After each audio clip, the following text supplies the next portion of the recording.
Bartholomew is a college student. He rolls out of bed 10 minutes before his 9 a.m. class, throws on a hoodie, and walks to lecture feeling sluggish and hungry. After, he decides to take a nap, and then he wakes up and decides it's time to begin working. After spending 5 hours at his computer, he looks and realizes that he has got nothing done, and he wonders where all his time went. Across the hall from Bartholomew lives Apollo, who also had to wake up for the same 9 a.m. lecture, but Apollo woke up 4 hours before, at 5 a.m., to get ready, eat breakfast, and work for 2 hours on a class project before anybody else was awake. He walked into the 9 a.m. lecture ready to learn, and as soon as the lecture ended, he asked his questions and made a study guide of the notes right after class. He always finishes working by 5 p.m. every day. How does he do it? Hi, I'm Michael, I'm a student at Brown University, and today I will teach you how to become a little more like Apollo and use your time much more effectively. Stick around until the end if you want to learn the one important habit that will have you destroying procrastination and doing all your work in half the time that you usually do it. The first step is to outline. Outlining is perhaps the most underrated step in terms of studying, because I can go into any sort of class and begin scrolling for notes, begin trying to write some study materials down, begin trying to summarize a study guide, but I really want to ask myself if that is an efficient use of my time, because in this world, time is the most important and valuable resource, and if I'm not spending it wisely, I'm not going to efficiently study and make an efficient use of my time in any sense. In fact, I had an organic chemistry midterm coming up, and I devoted myself to reviewing 2 hours every day the week before the midterm. But instead of spending that time outlining the most important steps of studying for that midterm, I spent 2 hours reviewing class notes and trying to fit them into a summarized sheet, rather than just simply asking my older friend for their summarized and condensed notes so that I could actually begin studying the material. So I literally sat for 10 hours copying reactions into my notebook instead of actually applying those reactions into solving problems in a problem set. So to effectively outline any sort of study schedule or study routine or the work that needs to be completed for a group project, I write down all the steps that I would take in an ideal world to complete the project. And then I rank the most important 2 or 3. Usually those 2 or 3 steps are the only things that really need to be done when studying for that exam to get the most yield in terms of my time. I can always say that I would do all of these problems first, then do these problems, then go on to review the material separately, but in the real world I have other obligations and I simply cannot devote the entire ideal dedicated time necessary to a class. So I simply make the most of my time and become the most efficient I can when studying. So looking back at my studying for the organic chemistry midterm, summarizing notes and copying reactions into a more condensed form in my notebook was a very low yield and low efficiency use of my time. A more high efficiency use of my time, or a more high yield use of my time, would have been doing practice problems and using the notes that my older friend could have given to me. Putting the pressure to do the activities that were more high yield, such as these problem sets, would have made me realize earlier that I could simply summarize the notes from my older friend's notes and then use that and add on to it when necessary. Then I would be much more efficient in my studying because I would actually be applying the knowledge and actually doing some problems instead of just simply skimming through notes and trying to summarize, which is a very ineffective strategy. Step 2 is to work alone and without distraction. Oftentimes, I see the myth that the amount of time dedicated to something equates to the amount of high quality work produced. However, this is so false and such a large misunderstanding that it's actually the opposite of what is true. Parkinson's law states that whatever amount of time I dedicate to a certain task is the amount of time I will take to finish that task. So if I give myself 5 minutes to go through emails, I'll do my best to be very efficient in terms of getting the most important emails out of the way and moving on to my next activity, or spending an extra 5 minutes to get the actual necessary emails out of the way.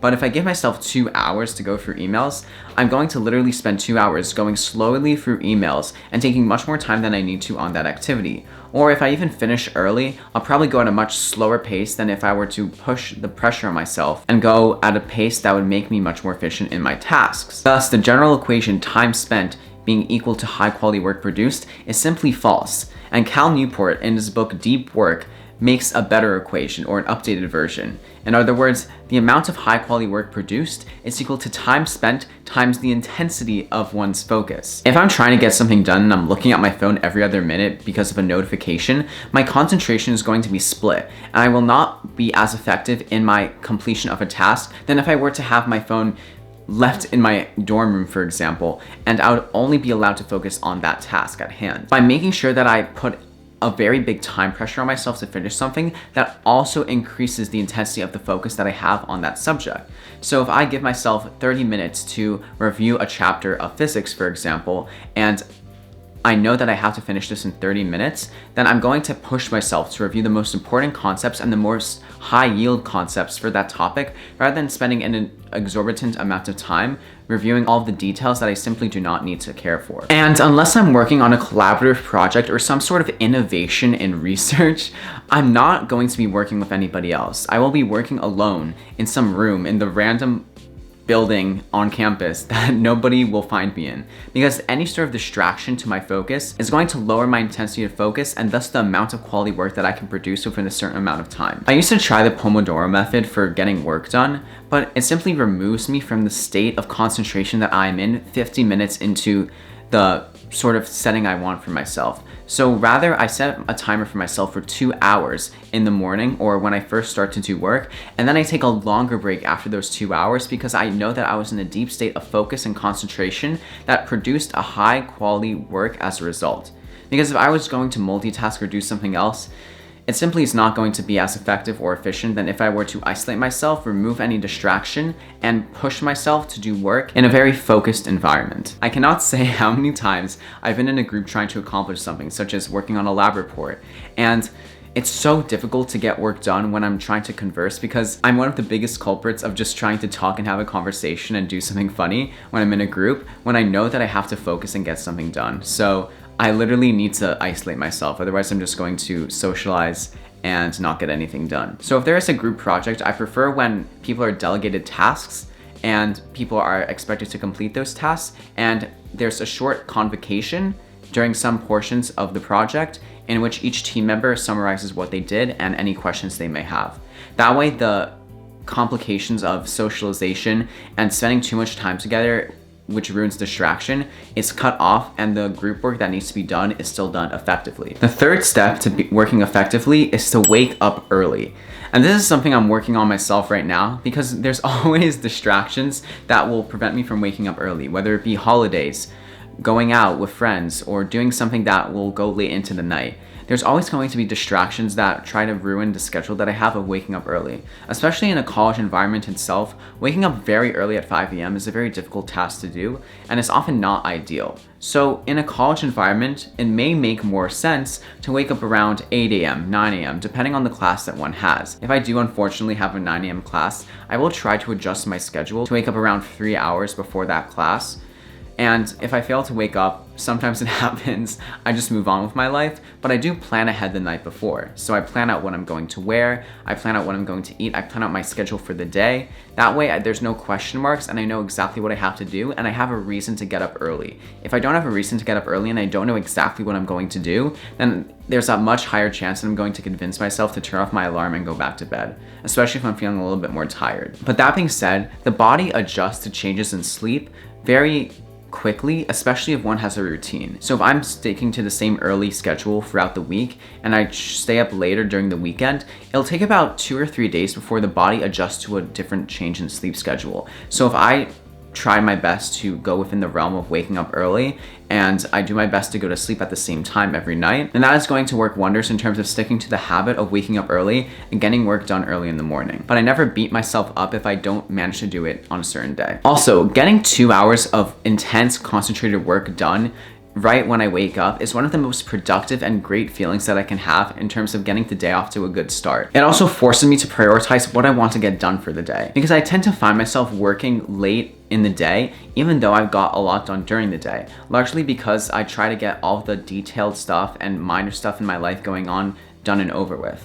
However, it is usually the case that the work done later in the day is more shallow work that I really don't need to get done at that time of day. So I find it important to implement the strategy of having a time when I close off from work and assignments, especially in a sort of routine way. So if I'm working at a job and I say that my clock out time is 5 p.m., I officially close my work laptop, for example, after checking through all my emails to make sure that there's nothing outstanding, and to make sure that all of the tasks that I've completed will not need to be looked at until the next day or the next time I go into work.